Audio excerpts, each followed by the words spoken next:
Hello friends, welcome to snake channel. आज मैं आपके लिए लक्ष्य, राघव जुयाल, तान्या मणिकतला और अभिषेक चौहान स्टार एक मूवी किल का बिहाइंड द सीन्स वीडियो लेकर के आया हूं। धर्मा प्रोडक्शंस और शिक्षा एंटरटेनमेंट के बैनर तले बनी इस मूवी का डायरेक्शन किया है निखिल नागेश भट्ट जी ने और इसकी अब तक की IMDb रेटिंग 7.7 आउट ऑफ 10 है।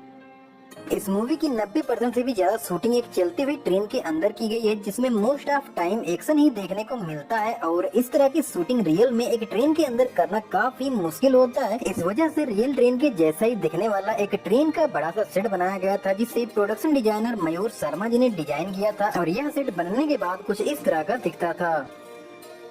चलती हुई ट्रेन में जब फनी अपने लोगों के साथ में लूटपाट करते हुए बलदेव सिंह के पास पहुंचकर उन्हें किडनैप करने वाले होते हैं, तब तुलिका को बचाने के लिए अमृत राठौर और वीरेश चटवाल दोनों ही फनी के लोगों पर हमला करते हैं, जहां पर वीरेश चटवाल फनी के चाचा को मार देता है। तो यह वहीं का शूटिंग सीन है। अपने डैड को मृत देखकर रवि बहुत ज्यादा गुस्सा होकर अपने लोगों के साथ में अमृत और वीरेश को मारने के लिए जाता है। तब एक फाइटिंग सीक्वेंस देखने को मिलता है और यहाँ पर उसी फाइटिंग सीक्वेंस को शूट किया जा रहा है। रवि को मार खाता देख फनी एक बच्चे को हॉस्टेज बनाकर वीरेश पर एक बुलेट फायर करता है। तो यहाँ पर आप देख सकते हैं वीरेश चटवाल यानी कि अभिषेक चौहान जी के बाएं शोल्डर पर कुछ मार्किंग करी गई है और यहीं पर एक छोटा सा विस्फोट करके ऐसा दिखाया गया है जैसे बुलेट आकर के लगी हो। ट्रेन के अंदर की जो फाइटिंग सीक्वेंस है इनको काफी कम प्लेस में शूट किया गया है, जिसके लिए पहले से ही काफी ज्यादा प्रैक्टिस और रिहर्सल किया जाता था ताकि शूटिंग के टाइम पर सीन्स को परफेक्टली शूट किया जा सके। खैर, अगले सीन में जब अमृत तुलिका की सिस्टर अहाना को ढूंढने के लिए जाता है, तब एक और फाइटिंग सीक्वेंस देखने को मिलता है और यह उसी फाइटिंग सीक्वेंस के शूटिंग के समय की कुछ क्लिप्स हैं और यहाँ पर आप देख भी सकते हैं बॉडी हार्नेस बांधकर इन सीन्स को किस तरह से शूट किया जा रहा है। वैसे फाइट किस तरह से करनी है ये इनको पहले ही बताया जाता था। इसी सीक्वेंस में सिद्धि अमृत पर ओवर पावर होकर उसे नीचे गिराकर खींचता हुआ अपने साथ ले जाता है। इसके बाद ही वीरेश मौका पाकर फनी के लोगों पर हमला करता है, तो फिर से थोड़ी फाइट देखने को मिलती है और यहाँ उसी को शूट किया जा रहा है। और यहीं पर पहले तो सिद्धि अमृत को उठाकर एक सीट पर पटकता है, उसके बाद में अमृत भी सिद्धि को पीछे ढकेलता और लेकर के जाता है। वैसे ये सेट पूरा ही एक्शन फ्रेंडली था और लगभग सारी चीजें पैडेड थी ताकि शूटिंग के टाइम पर किसी को चोट आने की संभावना कम से कम रहे। वैसे इस मूवी के लिए ट्रेन का जो सेट बनाया गया था उसको कुछ इस तरह से डिजाइन किया गया था कि ट्रेन के एक तरफ के कंपार्टमेंट को खींचकर बाहर की तरफ निकाला जा सकता था, यानी कि उसकी दीवार को एक तरफ से खोला जा सकता था और यहाँ पर आप इसे स्लाइड करके बाहर की तरफ निकालते हुए देख सकते हैं। साथ ही ऊपर की तरफ ये पूरा खुला हुआ है जिससे सारी चीजें अच्छे से दिख रही हैं।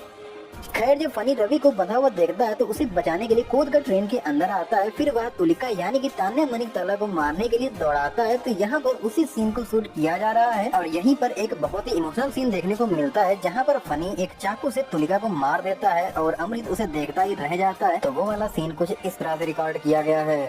वैसे ट्रेन जब रियल में चलती है तो थोड़ा सा हिलते हुए शेक करते हुए चलती है और मूवी में ये वाला इफेक्ट देने के लिए इस ट्रेन सेट पर एक इलेक्ट्रिकली ऑपरेट होने वाला सस्पेंशन सेटअप भी लगाया गया था। खैर, मूवी में तुलिका की मौत के बाद एक बहुत ही खतरनाक एक्शन सीक्वेंस देखने को मिलता है, जहां पर अमृत बहुत ही बुरी तरीके से लोगों को मारता है और यह वहीं का एक सीन है जब अमृत एक फायर एक्सटिंग्विशर से एक डकैत को बहुत ही बुरी तरीके से मारता है। उसके साथ ही वह कुछ और लोगों को भी उसी फायर एक्सटिंग्विशर से मारता है, जो की यहाँ पर आप देख सकते हैं किस तरह से वो फाइटिंग सीन्स को रिकॉर्ड किया जा रहा है। साथ ही यहाँ आप देख सकते हैं डायरेक्टर नागेश भट्ट जी बता रहे हैं एक्टिंग किस तरह से करनी है और इसी तरह मारते हुए जब अमृत आगे बढ़ता है तो एक कंपार्टमेंट में कुछ लोग उसे घेरते हैं और वहाँ पर भी वह सभी को मार देता है। इसी सीक्वेंस में एक सीन देखने को मिलता है जहाँ पर अमृत एक डकैत के मुंह में चाकू घोंपता है। इसके लिए एक डमी बॉडी पर प्लास्टिक से फेस बनाकर उसके मुंह में चाकू को डालकर सीन को रिकॉर्ड किया गया था। जब अमृत सेफली लोगों को बाहर की तरफ निकाल रहा होता है तभी दो बंदे उसे मारने की कोशिश करते हैं। तो यह वहीं का बेटिया सीन है। इस मूवी में जो चीज सबसे ज्यादा देखने को मिलती है वो है ब्लड, जिसको अच्छे से दिखाने के लिए इस ट्रेन सेट के इंटीरियर कलर्स को थोड़ा सा डिफरेंट रखा गया है रियल ट्रेन से और शूटिंग के टाइम पर आपको कट लगते ही जो ब्लड निकलता हुआ दिखाई देता है, इसको मशीनों से पंप किया जाता था। साथ ही इन पाइप्स को ब्लड वेसल्स की तरह से बना करके प्रोस्थेटिक स्किन के नीचे छिपाया जाता था ताकि शूटिंग के टाइम पर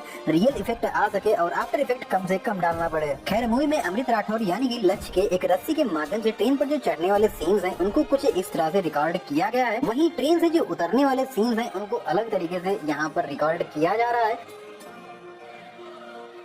अमृत रस्सी से उतरकर ट्रेन के अंदर आता है अहाना को ढूंढने के लिए, तब उसकी दो लोगों से एक बाथरूम में फाइट होती है। तो यहाँ पर उसी सीन को रिकॉर्ड किया जा रहा है। खैर, उन लोगों को मारने के बाद वह एक बंदे को उठाकर ट्रेन से नीचे फेंकता है। तो ट्रेन के बाहर फेंके जाने वाले सीन को एक डमी बॉडी पर हार्नेस वगैरह बांध करके कुछ इस तरह से रिकॉर्ड किया गया था। वैसे इस मूवी में काफी सारी ब्रूटल क्लिप्स देखने को मिलती है, जिनको दिखाने के लिए प्रोस्थेटिक्स की मदद से फेसेस बनाए गए थे और डमी बॉडीज पर उन फेस को लगाया जाता था, जिसके बाद में जो रियल सीन होता था वो शूट कर लिया जाता था और फिर वहाँ पर उसी डमी बॉडी वाले फेस फेस और बॉडी को रख करके जो भी चेहरे को बिगाड़ना हो या कट लगाना हो या ब्लड वगैरह से उसको बुरी तरीके से दिखाना हो, वो सारी चीजें शूट करी जाती थी। और इस मूवी के लिए प्रोस्थेटिक्स का काम जूबी जी ने संभाला था।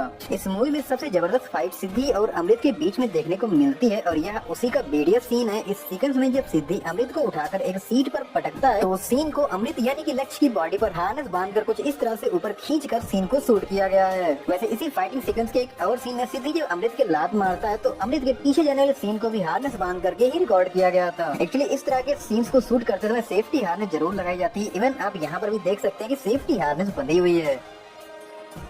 इस मूवी में एक्शन तो बहुत ही ज्यादा है और जितना भी एक्शन देखने को मिलता है यहाँ पर ये सारा ही इंडियन एक्शन टीम और कोरियन एक्शन टीम दोनों ही टीमों ने मिल करके कोरियोग्राफ किया है। और इन एक्शन सीन्स को कोरियोग्राफ करते समय सेफ्टी का भी पूरा ख्याल रखा जाता था, क्योंकि ट्रेन के अंदर का एक्शन सीन शूट करना अपने आप में ही काफी चैलेंजिंग है। किल मूवी के क्लाइमेक्स में फनी के डैड को मारने के बाद अमृत के हाथ में एक हथौड़ा आता है और उसी से वह लोगों को मारता है। तो यहाँ पर आप देखिए हथौड़े से लगी हुई चोट को दिखाने के लिए प्रोस्थेटिक से मेकअप किया जा रहा है। और यह इस मूवी के क्लाइमेक्स वाले फाइटिंग सीक्वेंस के ही शूटिंग के समय के क्लिप्स हैं, जहाँ पर अमृत फनी के काफी सारे लोगों को मारने के बाद में फनी के साथ में फाइट करता है। यहाँ पर आप देखिए फनी और अमृत की फाइटिंग सीन्स को किस तरह से रिकॉर्ड किया जा रहा है। खैर लास्ट में अमृत फनी को मार देता है। वैसे इस मूवी की शूटिंग के टाइम पर चलती हुई ट्रेन में बाहर से अंदर की लाइट दिखाने के लिए और अंदर से बाहर की लाइट दिखाने के लिए भी काफी सारी तैयारियां करी गई थी। इवन आप देख भी सकते हैं शूटिंग के टाइम पर पेड़ों को और पिलर्स पर लगी हुई लाइट्स को किस तरह से मूव किया जाता था। और ये लाइटिंग सेटअप इस तरह का तैयार किया गया था जिससे ऐसा इल्यूजन बन जाए कि ट्रेन लगभग 80 की स्पीड के आसपास चल रही है, क्योंकि ये सिर्फ तो मूव नहीं कर सकता था, इसलिए लाइट से ही ऐसा इल्यूजन बना दिया गया जैसे लगे कि ट्रेन चल रही है। आई होप आपको किल मूवी का यह बिहाइंड द सीन्स वीडियो पसंद आया होगा। अगर वीडियो पसंद आया हो तो लाइक जरूर से कर देना और अगर कुछ भी बताना चाहते हो तो कमेंट बॉक्स में बताओ। हम मिलेंगे आपको नेक्स्ट वीडियो के साथ में, तब तक के लिए थैंक्स फॉर वॉचिंग।